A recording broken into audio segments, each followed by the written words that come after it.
Hey folks, welcome back to Galactic Civilizations 4 Supernova. In the last episode, we were still kind of growing our empire outwards, doing the expansion phase, and yeah, still a little bit of the explore thing too. We actually got this planet, Clark 3, I don't think it was last episode, but recently, and we've got one issue here, which is that Iconia here, which is owned by the Yor Singularity, is pushing out its culture points in a big way. And yeah, what we need to do is we need to get up our culture development. Now Clark 3 here is pushing out a lot of culture. You'll see that it's actually pushing out 14, which is pretty good. That is enough to stop the 12 of Iconia here. But what we've got to do is we've got to increase our culture development as quickly as we can. As a backup plan, we need to make sure that we are going to be going, ready for war with the Yor, because these are not good neighbors. Yeah, they've been bad neighbors right since the very first GalCiv game. They never change. They are aggressive, very difficult to deal with in diplomacy. You can.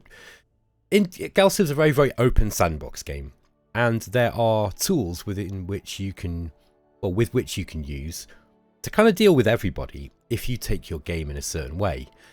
I think if you take, your game in a very, very diplomatic way and sort of really lean into cultural development and diplomatic development, which you can do as the humans, then dealing with the Yor is possible. But generally speaking, you want to kill them. They are bad neighbors, so that's what we're going to try to aim for, I think. Okay, we've got some cultural points now. Let's see what we can do. There seems to be a bit of a bug in this game where, at least in the version that I started the game with, where it keeps coming up with these tutorial messages, so I apologize if you keep seeing those come up. Alright, let's see what we've got the options for. We've got control with Iron Fist. Iron Fist gives you control here in authority. Control points are very, very useful.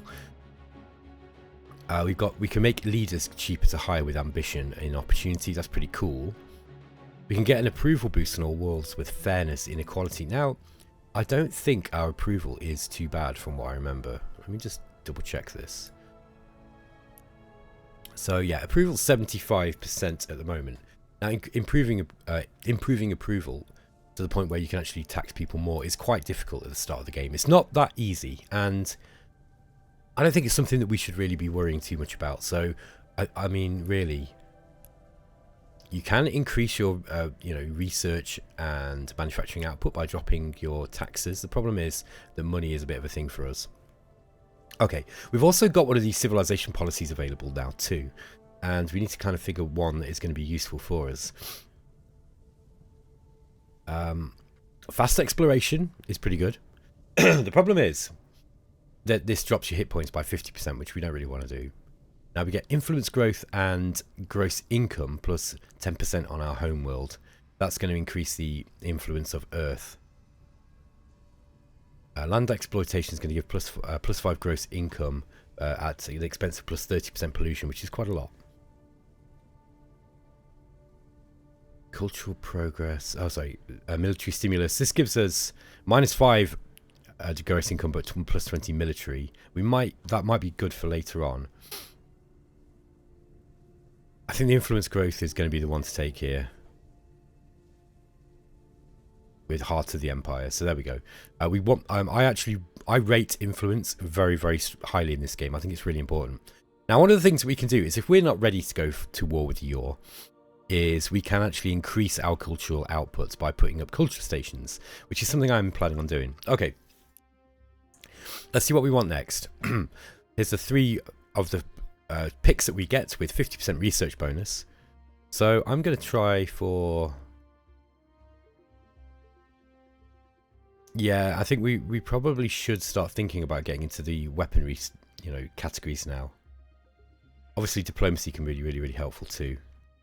I think we'll go with the beam weapon theory. That will, getting out some, early dedicated warships will put up a bit of a... I found in GalCiv, right, by actually building a defensive fleet, it will discourage enemies from attacking you. Not completely, because if they want to attack you, they will do. But it certainly helps. Much like in the original Civilization, if you had a decent standing army, then the enemies would be much more unwilling to go to war with you. Okay, we got this probe here. I think I'm just going to put this thing on auto-explore just so we can see what we can find. The Phalanoids. Greetings, Terrans.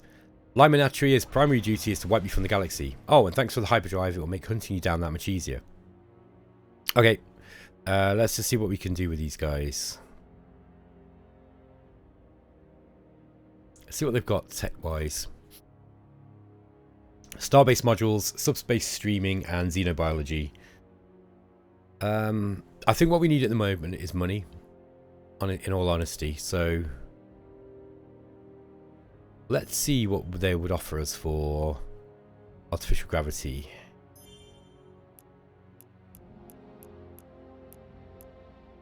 So 15. So that's basically 1,500 credits, I think. Yeah, because it's 50 turns. Is that right? Sorry. 10 would be 150. 100 would be 1,050. Yeah, anyways, 50 times that. So I've just woken up and arithmetic, I can barely do it at the best of times. Okay, so yeah, 50 times this. So I'm going to accept that, I think. Now, again, you don't always get that full amount. It's saying we do here, look. It's saying, look, monthly income 16. So you can see that it doesn't quite add up. We're getting, you know, 15 from the Phalanoids, 11 from the Manti cluster, 1 from the crystalline, and plus 3 from the Taurian regime. Now we are losing some in expenses, but we are getting a gross income of plus 33. Is that right? Yeah, that looks about right actually. It's plus 33.64. Taxes are at 33%. Okay, no, that looks like it adds up. Okay. Like I say, too early in the morning for maths. Benjamin battle mode. Citizens of Earth can no longer bear our high taxes. Please lower taxes and provide them relief. Yeah, with that, basically that is kicking back the output of all our planetary output. Basically, will be being reduced because of the amount of tax that we're putting in. Okay, choose reason to improve. I am tempted to put up one of these you know, this beacon of Babylon. However, it does take quite a long time to build. Look, it's going to be 39 turns. It's probably a little bit steep for us, but getting an influence building up now would be pretty useful. I don't know if we've got anything with an adjacency that would give us an adjacency bonus there. It doesn't look like it. I was kind of hoping to have Earth as a research planet, I think. We've got some reasonable wealth on here too. We've got plenty of food for now. Influence would be quite useful.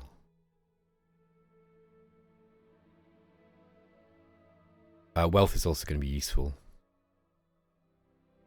Yeah, we've actually got 3 financial districts already. Now we could put a trade network on here. That's going to give us 10% gross income. So that's going to be like 0.8 something. Yeah, that would be reasonable. Especially if we're going to go further into that. I mean, getting more manufacturing would also be quite nice on this planet. And also we could do with more research. We could do with more of everything.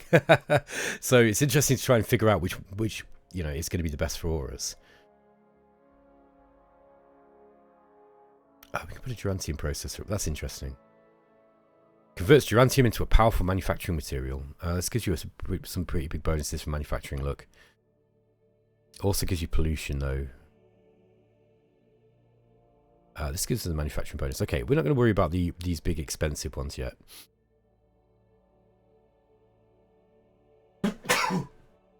Excuse me. Yeah, maybe we go with some manufacturing.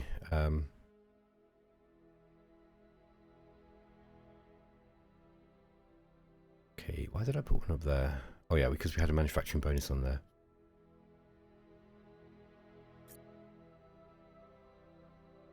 Yeah, we'll get one other manufacturing district up, I think.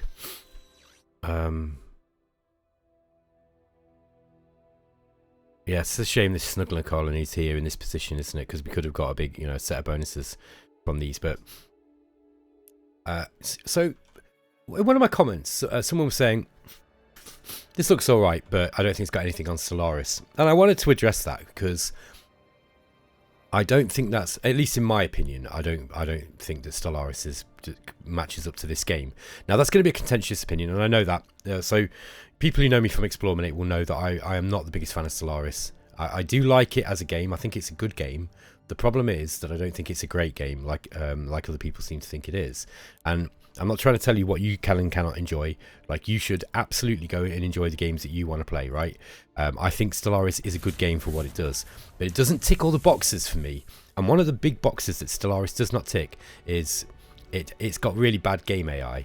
The other problem is with Stellaris that I think this game absolutely pans it on is the civic management stuff feels a little bit micromanagey in Stellaris, and it doesn't really have a lot of effect on the game. Whereas in this, it's everything you do is really important, and I really think that, you know, I don't know, I like GalCiv a lot. It's also got a way better combat simulation. The Rabbit and the Hounds. We found a beacon warning us about a dimensional rift in the area. On the other side of the rift lies a parallel universe. Within seconds, a vessel appears on the other side of the rift with 2 warships in pursuit. The fleeing vessel hails, pleading with us to hold the rift open for their escape and promise to join us if we do. But if we hold the rift open, the attackers are likely to come through as well. Okay, so we can gain a corvette and spawn some pirate ships. We don't really have much to fight them with.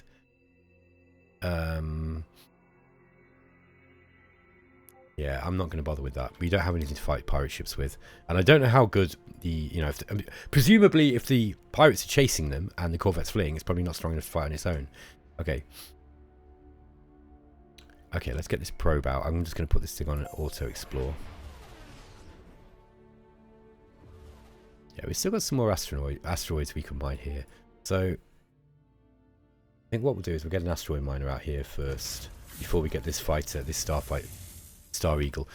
I'm going to try and get, I am going to start to get a fairly steady amount of combat ships out now, because we are going to need it. Yeah, the yaw will be growing. Now, we are lucky that we have got a decent amount of cultural output. I think we're going to be okay. But Clark 3 here, this new planet, we are going to need a governor for it, actually. Yeah, we can't get one up yet. Okay, this is Kindar 2. It's going to be a decent manufacturing planet. It's also got a lot of wealth, so we probably want to start extracting some of that wealth out. And yeah, our monthly income is going up, but it's not great. Food is... yeah, we probably also need some food.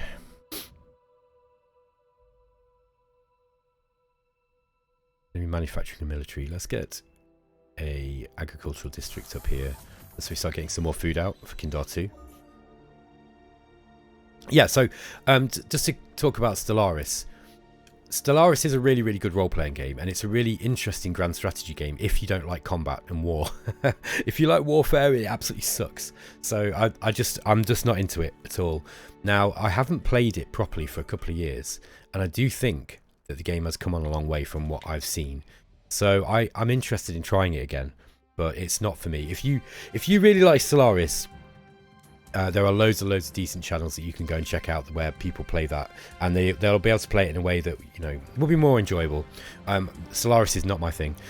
Civilizations with the highest approval. Okay, so we've actually got higher approval than your singularity here. This is good to know. Actually, we're below the Manti and the Taurians, so it's kind of interesting. Okay, we've researched beam weapon theory. Beam weapons will deliver our will upon enemies at the speed of light. But to make them feasible at ship scales, we will require energy supplies, capacitors, culmination systems, and a variety of other related technologies. We will establish a dedicated field of research to begin tackling these challenges. Okay. We've got the option now for star-based modules, planetary mobilization, or Xeno research. Research might be good because we can upgrade our research and get research out quick. I think if we can somehow, let's just go back to the... yeah, all right. So we're actually second in the balance of power table. So we're doing well. Now the reason why we're doing well is because we've got more planets up. Basically, that's the reason. We desperately need more money. I think what we need to do is let's talk to some of our neighbours. Find somebody who's relatively friendly, like the crystalline. We've actually got some crystalline population, if you remember. Let's talk to these guys, or this lady, and see if we can get her to buy something from us. What would she like? The space doctrine. which is, yeah, basically ship hulls. And she doesn't have a lot of credits though. Yeah, really what we want is a flat amount of money. We want... Just give us all your credits. See what we can get away with taking. Okay. Yeah, she's not willing to pay for it. Okay.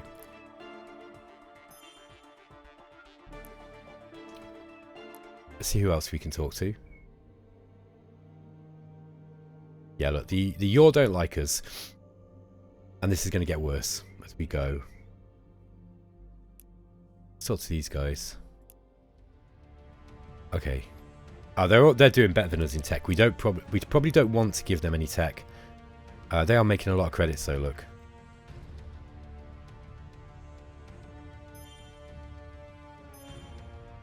Okay, they're willing to give us 200 credits for this. I think we need to do this.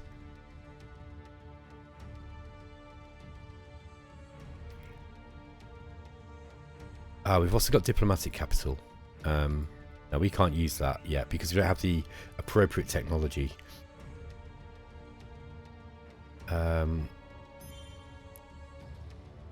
Okay, they're going to give us credit per month as well. That's another 50 credits.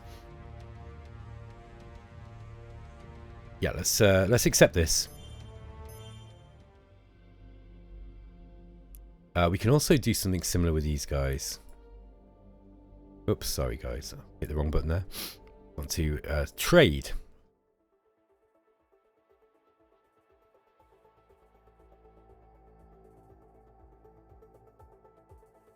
Yeah, let's see what we can get. Got beam weapon technology. Let's see if we can get a decent amount of credits for that. Right. So what's that? 5 times 50. It's getting an extra 200 credits on top of it.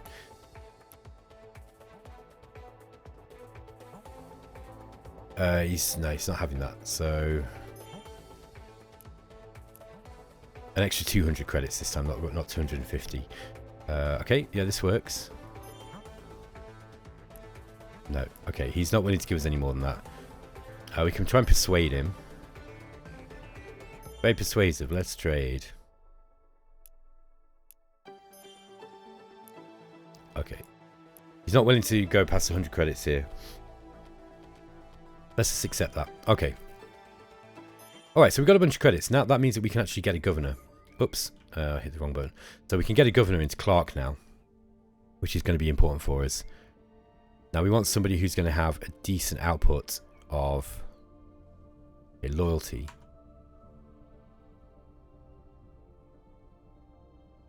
Yeah, it's strange.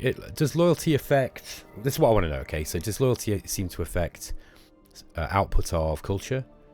Because it seems to, from that flag there. Yeah, we want someone really good in here. Intelligence, social, diligence, loyalty. 7.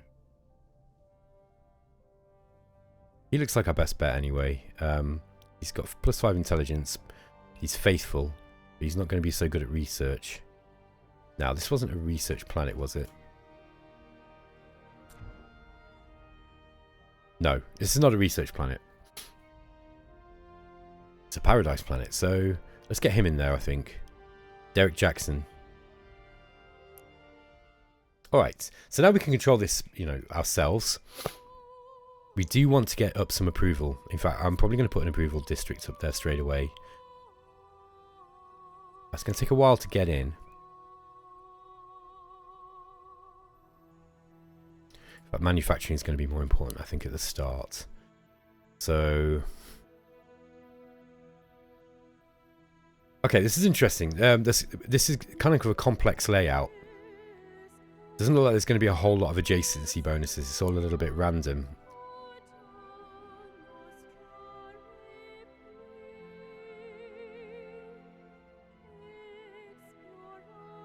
Maybe if we get...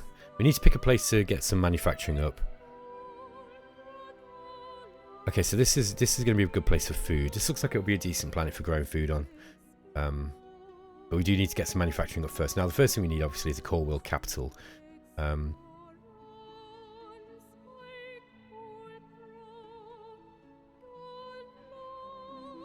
There isn't much in the way of manufacturing potential here, I'm afraid. I say we put it up here.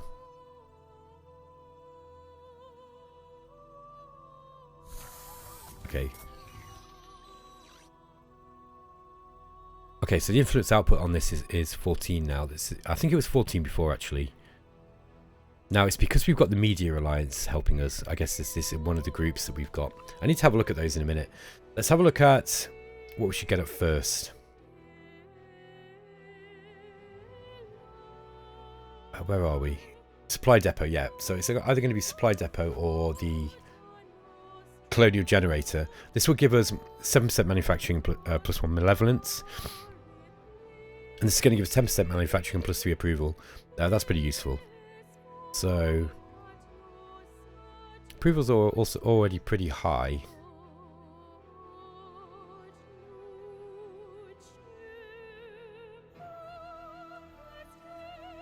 Okay. I'm going to put this up here, I think, and then that will give us, if we put then a manufacturing district here.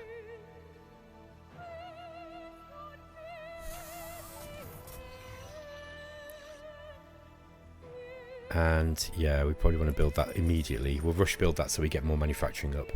Okay. Next turn, we're going to go for another manufacturing district. So we can just kind of powerhouse the manufacturing on this planet just for a few turns. Yeah, we've got plenty of food now. Alright.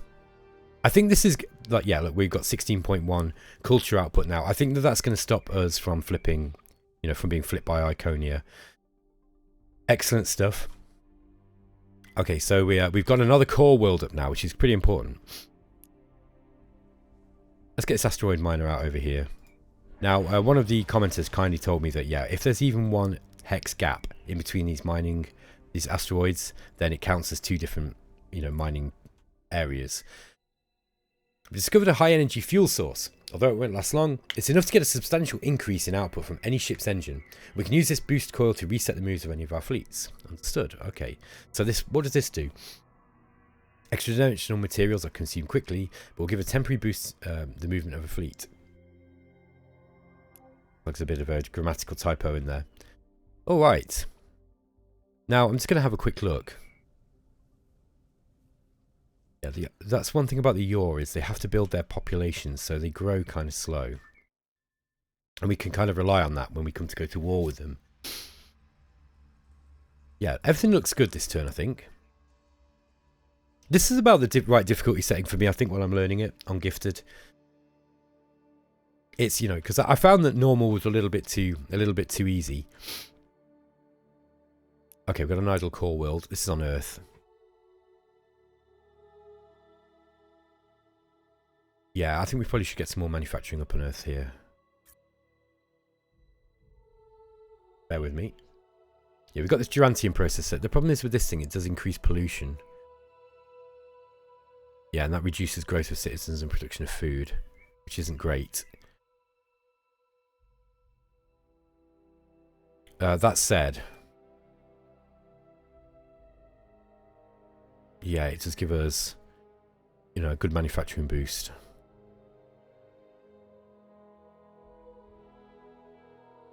Manufacturing. Yeah, we could put it here. Alternatively, we could pop it maybe here or something. Then put another manufacturing there. Although I was hoping to have this as research. We've also got Khazar's mainframe. We could get that up, actually. That's 20% research and plus one innovation. Sorry, which one does innovation do again? The tooltips system in this is really janky at the moment. Like, there we go. It believes that new methods and insights will allow our empire to adapt and succeed. Okay, so this is a cultural thing.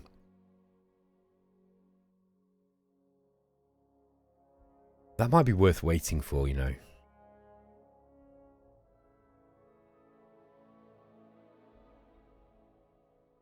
Yeah, we're going to get a plus, because we're getting a level 4 on that, we're getting a plus 12%. That might actually be worth doing. Yes, 400 credits. We can't afford that yet, but we can start it anyway. Okay, we've got a trade offer with the Irradiated. They want beam weapon theory and some Promethean. And they're going to give us terraforming. Open borders. I don't know if I want open borders with them.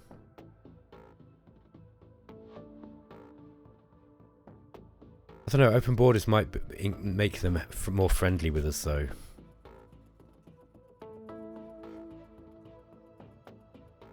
And terraforming is nice.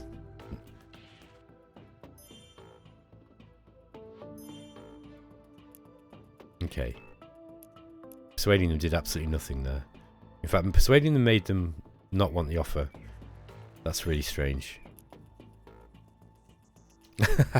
So we persuaded them, and for some reason now they're not happy. Alright.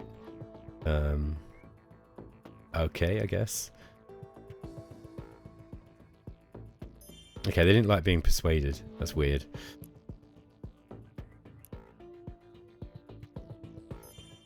Okay, they want open borders, look.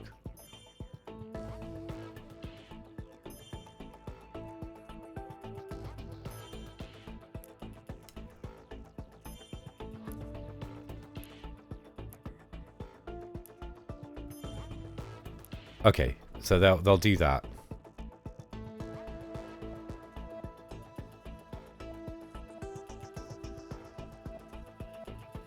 Let's do it. Okay. So we'll give them open borders. I don't know what that's going to allow. That's not really going to help them in my case, and I don't think anyway. Not unless they found something like here, like past my borders. Now, sometimes enemies can, they've got the potential to use the open borders treaty to sneak their ships and infiltrate them into your territory, in preparation for an attack. However, I don't know. I think in this case, just getting them liking us a little bit more might be a good idea. See, we've got shared borders. This should upgrade. We should start getting a boost from that open borders treaty. Yeah, let's build that mining base here. So we'll just put that down there by Mars.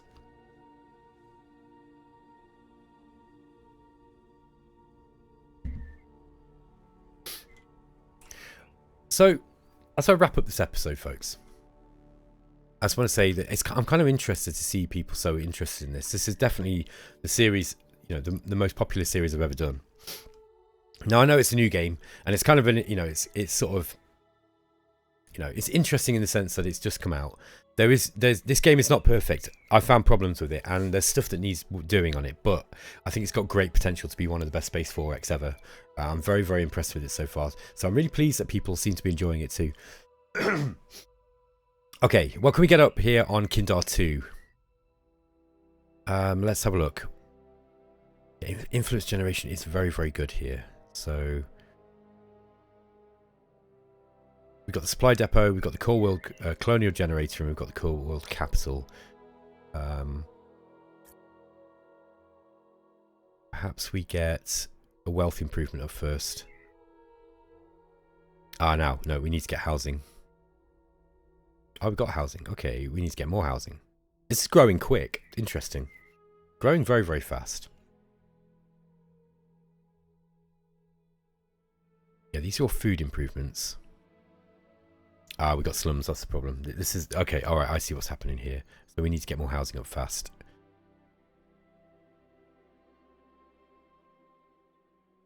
Yeah, we need to get more housing up fast.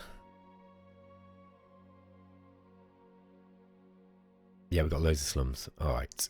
I remember now. I remember this is the one this is the one we started getting the slums on. I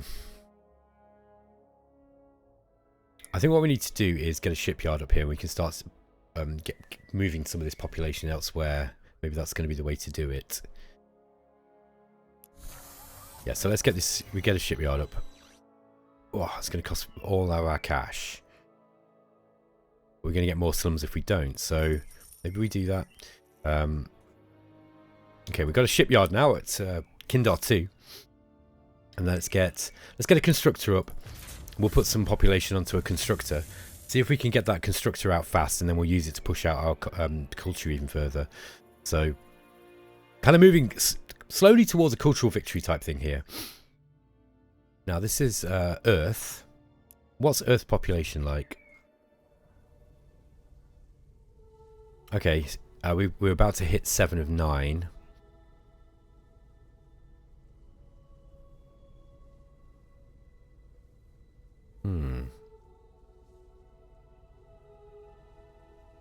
I would definitely hit 7 of 9, by the way. Just saying. Yeah, I guess that we can get probably more colonies, more. Another constructor right here too. Let's get some constructors up. We're going to need some starbase modules, but we've got some already here by the looks of it. I like this system better than the citizens thing they were using in GalCiv 3. I think that's really cool. This starbase module thing. Still never picked a cultural thing, did we? Yeah, this is unification is good. Just makes your homeworld a lot better, basically. That diplomacy might be useful for us. Improved trade values as well might be really good. Now, we don't have much in the way of trade. Core will start with 100 influence. That's pretty handy.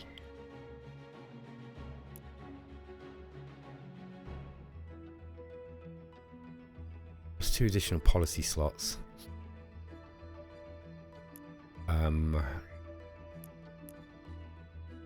think what we want to do is something that's going to help us with pushing our culture out for the time being.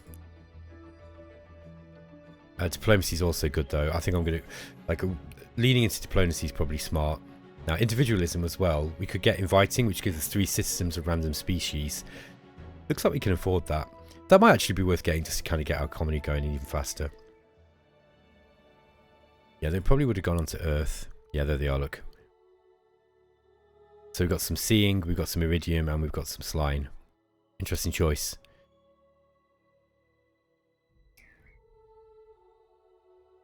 I wonder if we can... this tooltip thing bugs me now. It really bugs me. Like, I want to see social, but it won't let me. I wonder if there's something to do with the UI scaling. Social modifies a leader's skill at approval and influence tasks. High social skill is important for diplomats, ministers of colonization, and governors. It's also important for entertainers and traders, right? So what we want to do is we want to get some more trade entertainers out, basically. So we need to find some people with high social, and we're going to turn them into. We can actually retrain them. Those guys, for example, we could train them as entertainers. Although, okay, yeah, we've got some issues with the tooltips in this. I do wonder if it's something to do with the UI improvements. Oh, sorry, the UI scaling. Anyway, folks, this has come to the end of the episode. So I hope you're enjoying the series still. And yeah, let me know what you think in the comments as always. Like and subscribe, and I'll catch you next time. Take care.